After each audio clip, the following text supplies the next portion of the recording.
Hello and welcome back to the Piper Cherokee flying first impressions video part 2. Anyway, where we left off, we were just tracking the VOR of Delta Papa Kilo, I believe, and it's just been about 5 minutes. I just what I was doing was just transferring over some data, and I took out my rudder pedal, so I just wanted to make a part 2, and plus make it easier for everybody to distinguish what parts come in what video, so you don't have to necessarily watch this part if you only want to see the takeoff, or vice versa.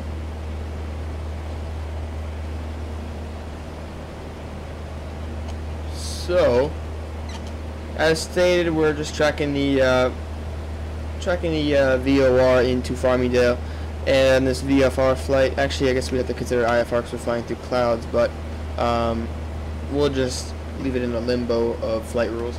We're just going to be starting our turn to the left here to intercept the radio, because we're still a little bit off here. And while we're at it, let's check the sectional as soon as we are established on our 120 heading. Actually, I'll ramp up the bank here to get ourselves going. So at a bank of about 120 degrees, and so we'll leave ourselves there to intercept that radio, and we'll take this time to look at our sectional. So I'll imagine that we'll be taking a right turn rather soon, so that's good, in order to start our direct turn over there, our direct path over there. It's really, as you can see, Long Island is not that far away.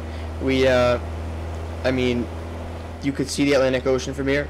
It's not a very thick part of the United States, so we won't have to be worrying about much there. We just have to wait till we intercept this radio. See, we're having like a right turning thing, and I know that in real planes it's a right turning tendency as far as directional control, as far as yaw, but right now I'm having like a roll, whereas we're rolling a little bit to the right without any input, which is kind of annoying, and I don't know if that's true to the actual aircraft. I haven't flown a Piper Cherokee in my life, so I don't know, but I'm imagining that I'm gonna have to keep my arm on the yoke at all times from now on. So anyway, we're at a good 120 miles an hour. We should be there in about 30 minutes. As I said, it's not very far away. It's definitely less than 60. Should probably be about 60 miles to go. And I'm going to make this intercept a little bit quicker, because I want to get there as quick as possible and make sure we're on the correct track as soon as possible. So we'll ramp up that turn. Get a little bit of back pressure. Anyway, that really annoying squeaking sound, I apologize for. Here we are. We'll leave it at here, and then you'll see that the tracker will start to come in, because we are getting closer. And like I said, there comes that right roll tendency, which is really annoying.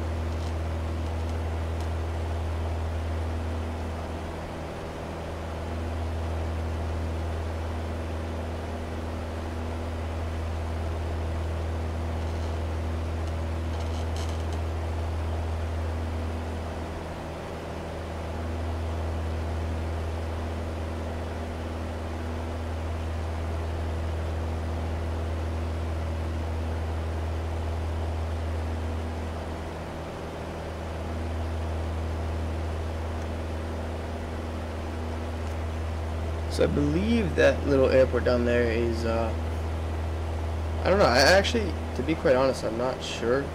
I had a guess, but I don't want to make any guesses. That's Bridgeport there. That's what it looks like. Those, on approach into Bridgeport on that certain runway, as you can see, I've flown there before. The runway right there, you actually fly right over those stacks, which is kind of fun. It's a little bit nerve-wracking, but it's kind of fun. because you fly very close to them. Like I said, I'm gonna be lubricating the yoke, sorry, in a little bit. If anybody has any ideas of what I can lubricate it with, please tell me, because I don't know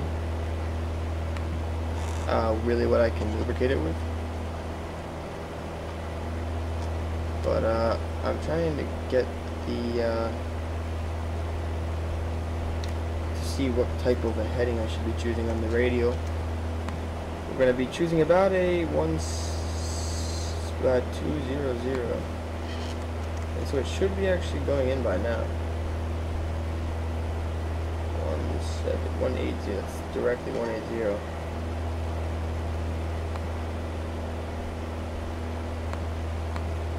I'm going to actually check Sky Vector at the moment to make sure again that we're on the right track. And we're going to 117. Oh.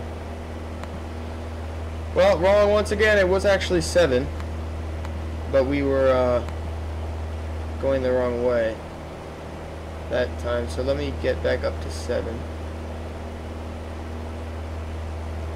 and get that back in there, and we should be pretty much all ready to go. So yeah, we're just going to turn right and intercept that heading again, because I'm just really bad at navigation. I'm sorry, the reason why I'm bad, I'm very used to flying with a Garmin 1000, so I don't usually fly with steam gauges, and I really am not very good with them, so I blame that. But you know, obviously it's something I have to work on, because I will fly steam gauges in my life. So I'm pretty much gonna go bring the power out here just to be able to descend below these clouds, because they're giving me annoying performance. Gonna have left turn tendencies when we're going on the descent because of P factor. And as you know, we're really close actually. We just have to go over the ocean, not the ocean, but the body of water here. Just trying to manage the descent. We don't want to, you know, smash into the water.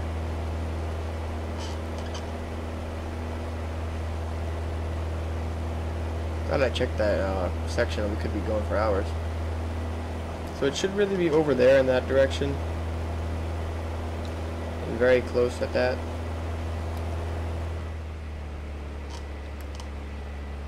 I am quite curious, because I really do want to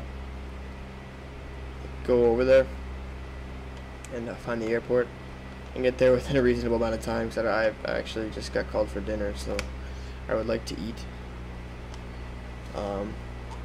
But just taking that right turn again, making sure that we're looking at our instruments, because we are actually flying through a cloud, so we don't want to be disorientated by the cloud, but we're going to keep that descent coming.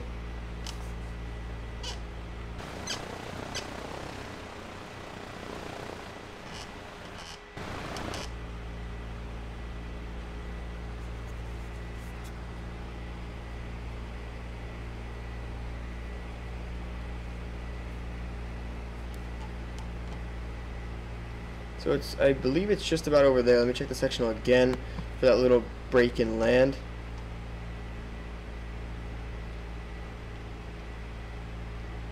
So yeah, we'll have to pass over a little bit of in time, just to be able to get there. I'm just thinking about maybe just like going over the land.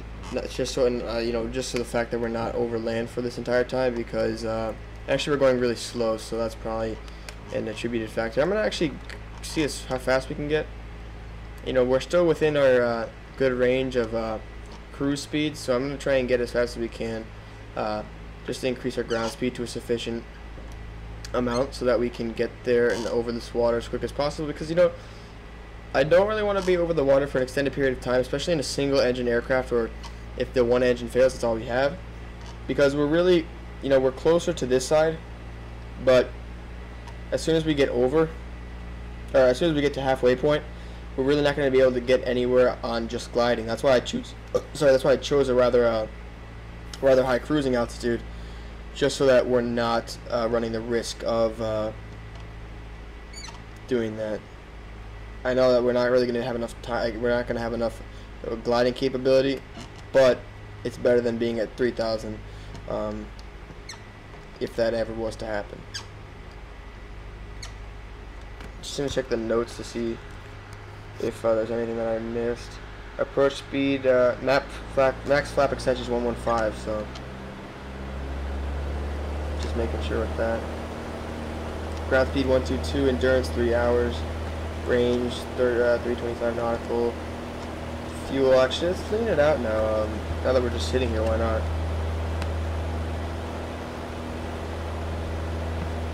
And that actually is a pretty good lean. Go a little bit further. That was the drop there, and so we will actually just go up a little bit more, and that will be where we can lean it, where we can keep it, I should say. So do a little bit lower on the trim wheel, so we are getting a little bit high. And I'm gonna actually pull the power out and let the aircraft pitch for a certain speed that I have set the trim at, so that we can keep the speed but also descend. Oops, wrong one. Where are you? There you are. So we're just gonna have to take a 200 heading, and we'll head straight for the airport. So I'm going to do that and head straight for the airport, just so that we can get this done. You know, I know that we're supposed to be heading for VORs, and that's the normal way that we would actually do it. I actually want to get there in a hasty manner. Our light just went on in the cockpit. We're still, you know, chasing the sun. We still got a little bit of daylight behind us, so we'll be able to probably land with a little bit of light, if not just below the horizon. And we're getting a pretty low descent right here, so gonna pull that power load back even more and let the nose come down to maintain the speed. And as soon as the speed starts going up, I'll pull back so that we can start pulling up the nose to maintain. Looking back at the map just to make sure. So we are going pretty much towards the airport for now. We should be able to see it soon. So we're really gonna have to start our descent in order to get lower. But I'm just checking. It's actually on the far side of the yeah, actually I have it in sight, I believe. It's on the far side of the island, so it's not you know, any immediate problem. You know, as you can still see, we're still over the water, but those miles will close very quickly. So everything's just popping into view now. I believe that's the airport right there. We can actually probably come for a straight in. I know that it's unlikely, not unlikely, but unrealistic. Actually, no, that's not true at all.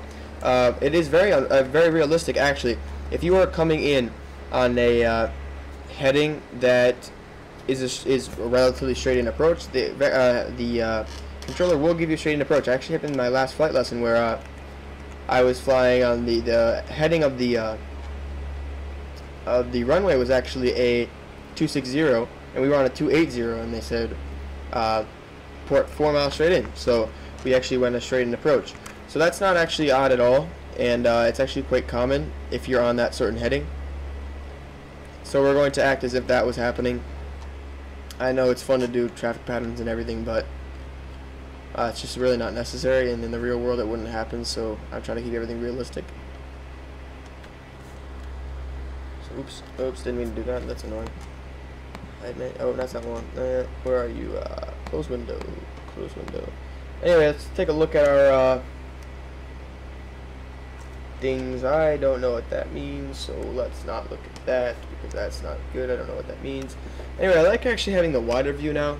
Just being able to tell our orientation with the horizon a little bit better, a little bit more effectively.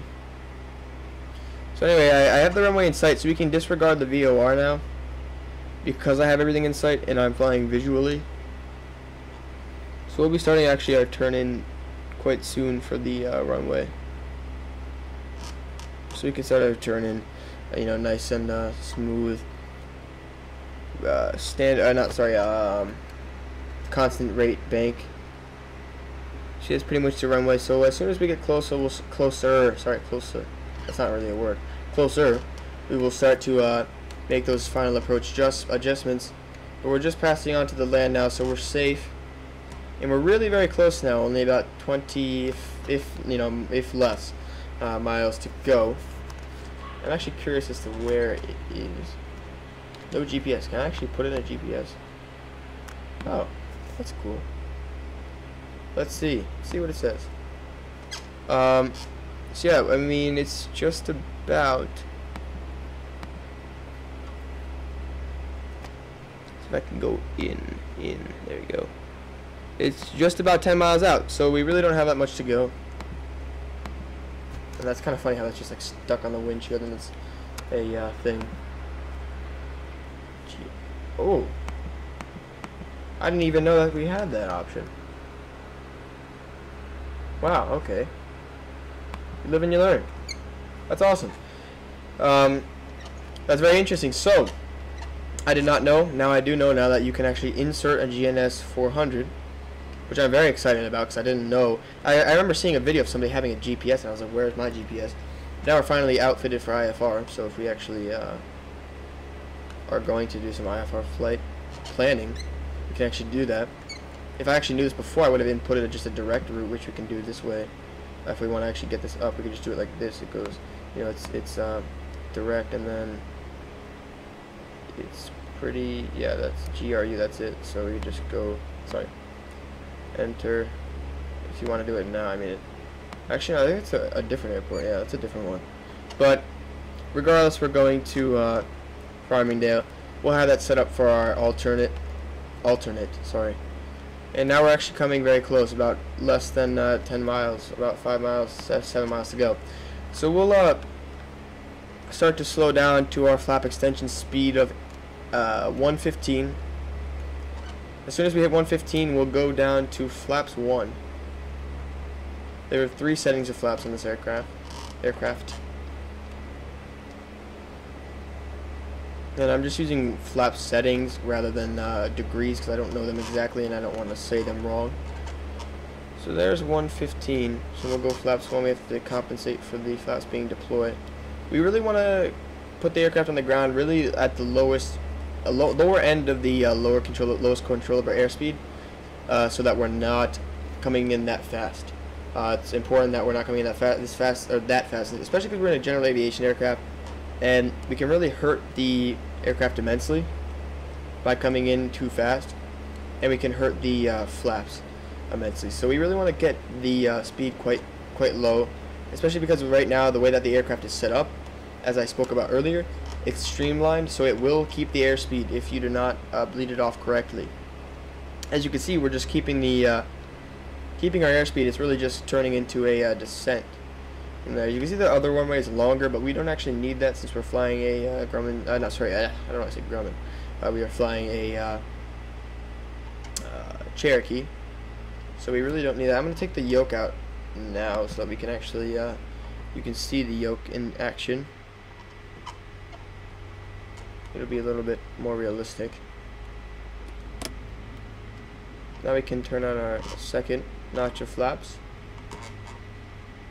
And we're getting really slow. This is very realistic as far as what you see when you're going this slow. When you're flying and you're going very slowly on a VFR flight on an aircraft such as this, you get quite slow, especially on approach, and it looks like this. I'm being very honest. When your ground speed gets lower and lower and you get closer to the ground, it looks very much like this. And especially when we get down to the approach. Final approach, I'll show you guys it, or not show you, but you'll be able to see if you've ever flown in a general aviation aircraft that it looks very similar on approach and on final, especially final, I might add, because that's what I've experienced. It remains very true to real planes. So we're really, having a good centerline. What would the word be? Centerline. I don't know. I can't think of the word, unfortunately. what would it be? Center line positioning, I guess we could just say. So we were looking pretty good on the center line. We're a little bit right, but we can fix that as soon as we're a little bit closer. We don't really need to make any drastic adjustments for now. Gonna lower that final notch of flaps, and just pretty much slow the aircraft down. We're gonna have to keep the nose a little bit lower if we want to maintain the descent. As you can see, we're getting very slow in how that transforms. As you can see it, you can look down and you can look at the dial and see how it's going down, but then you can look up and see how it's actually changed, which I think is something that you really don't get in jets. It's only something that I've really experienced in the 172 in the Cherokee by A2A, which I think is very, very awesome, and I love it about this plane. Anyway, just going through the aircraft engine indicating instruments. We're gonna have to go full mixture here for best power, and we're looking good. Oil temperature, oil temp is good, and EGT is in the green, as well as the vacuum indicator and the pressure, oil pressure and temp is looking good. So like I said, we're drifting a little bit right because of that us looking at the thing, and because of the right turning roll tendency that I've seen with this aircraft. It might also be a joystick calibration issue, so don't necessarily take that to be the aircraft. It might be the joystick. I don't actually know, to be quite honest with you. I'll have to check that out and make sure it's the aircraft and not the joystick. But as I said, I can't say for sure it's one or the other. So you can see, really slow here, and that's a good thing. It's not, we're in control. We're not letting the aircraft get ahead of us. The aircraft's going slowly, but it's because we put it in the situation and we want it to go slowly. So it's not, we're not in danger of stalling. As long as we keep the throttle in.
Level D 767, where the power that we have today, the power of computer changes rapidly, so it didn't necessarily have those things to work with. As you can see, there's a bunch of add-ons like that just weren't built for what we have today. This is built for what we have today. This is top of the line. You're not going to get anything better, especially in general aviation.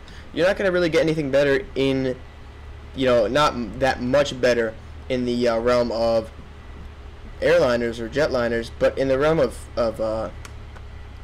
general aviation, this is by far the best. Okay, I got a little bit faster, my bad. We're going to stop before. Ooh, nah, well, it doesn't really matter. This thing can park on there anyway. Got a little fast without realizing.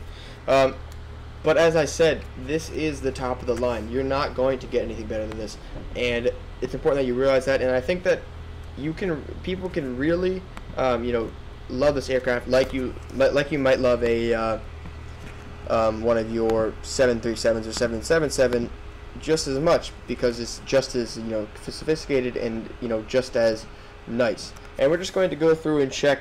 As you can see, general conditions, everything's good. You know, no damage there during the flight. So I want to say thank you for watching.